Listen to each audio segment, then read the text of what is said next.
నేటి మాట లోపల ఈరోజు మనము పురుషోత్తమము, అధికము, పురుషోత్తమము అంటే ఏమిటి తెలుసుకుందాం. ఏంటంటే మన దేశంలో అనుసరించే కాల గణన విధానాల్లో సౌరమానము, చంద్రమానం ప్రధానమైంది. అందరికీ తెలుసు సౌరమానం, చంద్రమానం. సౌరమానం ప్రకారం ఏడాదికి 365 రోజుల కొన్ని గంటలు ఉంటాయి. చంద్రమానం ప్రకారము ఏడాదికి 354 రోజుల కొన్ని గంటలు ఉంటాయి. ఈ రెండింటి మధ్య ఉన్న వ్యత్యాసము దాదాపు 11 రోజులు. దాన్ని భర్తీ చేయడం కోసం పూర్వులు రూపొందించిన విధానమే అధిక మాసం. అధిక మాసం అంటే ఇది ఎక్కడికి వెళ్ళొస్తుంది అని మనం అనుకుంటాం, కానీ చంద్రమానము, సౌరమానము లోపల ఉన్నటువంటి కొన్ని గంటలే ఈ విధంగా మనకు అధిక మాసం రూపంలో వస్తూ ఉంటుంది. ఇది 2.5 ఏళ్ళ నుంచి 3 ఏళ్ళ వరకు ఒకసారి వస్తుంది. ప్రస్తుతము అధిక జ్యేష్ఠ మాసం నడుస్తుంది. అధిక మాసాన్ని పురుషోత్తమ మాసం అని కూడా అంటారు. మాసాలన్నింటిలోనూ పురుషోత్తమ మాసము దివ్యమైనదని, ఈ మాసములో చేసే దానాలు, జపాలు, పుణ్యకార్యాలకు ఎన్నో రెట్లు ఫలితం లభిస్తుందని, ఈ మాసంలో మహావిష్ణువును పూజిస్తే మోక్షము కలుగుతుందని స్కాంద పురాణం చెబుతుంది. అధిక మాసంలో ఆచరించాల్సినవి, చేయకూడని పనులను పూర్వులు కూడా నిర్దేశించారు మన పెద్దలు. నిత్యకర్మలు, పూజలు, దానాలు ఈ మాసములో విధిగా చేసుకోవాలని, శుభకార్యాలు, యాగాల లాంటివి చేయకూడదని, మహావిష్ణువుని పూజించాలని పేర్కొన్నారు, చెప్పారు, తెలియజేశారు కూడా.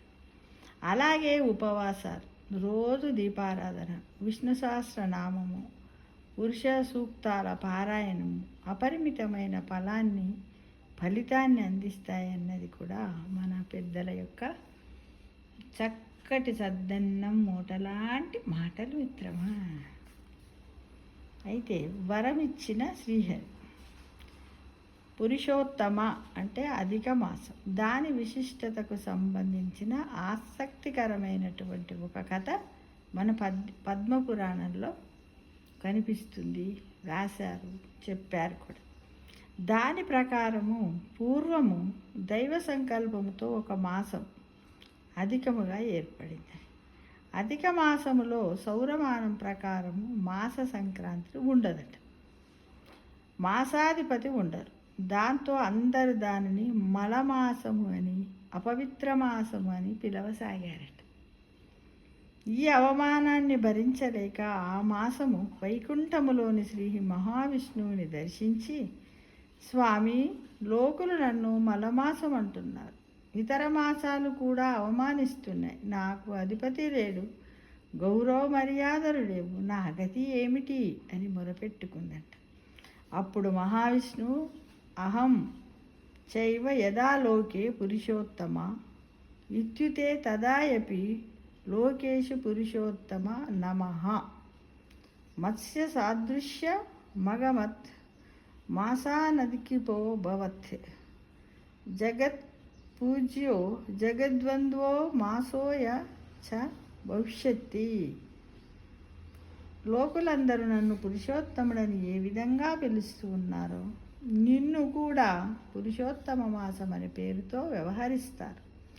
నువ్వు నా సారూప్యతను పొందుతావు, అన్ని మాసాలకు అధిపతివి అవుతావు, భవిష్యత్తులో జగత్తులో సకల జగత్తుతో పూజలు అందుకుంటావు అని వరం ఇచ్చాడట. నాటి నుంచి అధిక మాసాన్ని పురుషోత్తమ మాసంగా వ్యవహరిస్తున్నారు, పిలుస్తూ ఉన్నారు. ఇది అధికము అంటే ఏంటి, పురుషోత్తమ అంటే ఏంటి, మనం ఈ వీడియో ద్వారా తెలుసుకున్నాం మిత్రము. ఒకచోట సేకరించాను, చదివాను, దాన్ని నేను ఇప్పుడు వీడియో రూపంలో పెడుతున్నాను. అందరికీ కూడా అధిక జ్యేష్ఠ మాసం యొక్క శుభాభినందనలు తెలియజేస్తున్నాను. Thank you for watching.